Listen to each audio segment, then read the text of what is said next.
My name is Navy Cryptologic Technician Interpretive Chad Kueser. On September 11th, 2005, I was injured in a mortar attack while serving in Iraq. This resulted in above-the-knee amputations on both legs.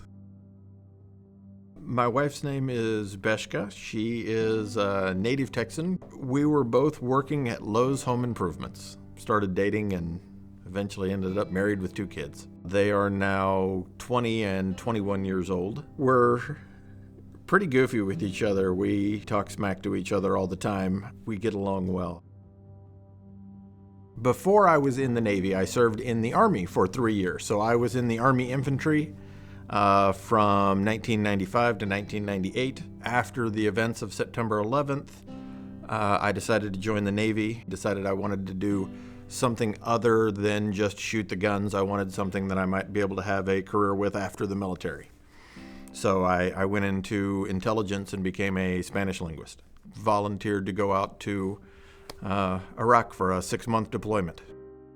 I was having a pretty good time in Iraq during my deployment, except for that one day, September 11th, 2005. I actually have no memory of the incident. We worked very long hours. The days kind of run together and everything, so I don't know what my actual last memory of Iraq was.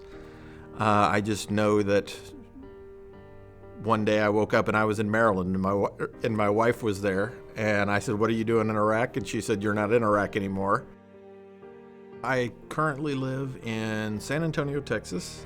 We are currently renting a 2-story house. It's about 2,100 square feet, but the house is not adaptive. There is a step at the front door, a step at the back door, a step at the garage door that I have to try and navigate with the prosthetic legs or when I'm using the wheelchair in the evenings. The shower I have to get down on the floor to be able to get into. It's not an adaptive shower. The toll it's taken on me over time is probably the transferring in and out of my wheelchair, not having an adaptive house is starting to wear on the shoulders a little bit. This is the way that I've lived my life for, almost a decade and a half now, so I don't think of them as challenges anymore. It's just the way life is.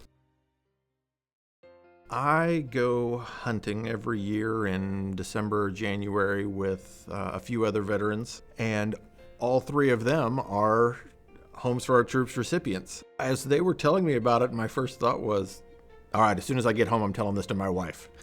If I received one of these houses, the wider doorways and the accessible shower, the accessible kitchen. I like to cook. So being able to have the cabinets that pull down so you can get to everything, that would make all the difference in the world. It would give me probably the freedom to do things more easily, that I wouldn't have to worry about, am I gonna bang up the walls with my wheelchair, or am I gonna slip getting out of the shower, or any of that sort of thing.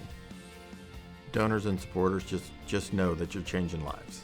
Homes for Our Troops is an amazing, life-changing organization. It's so important. Words can't express.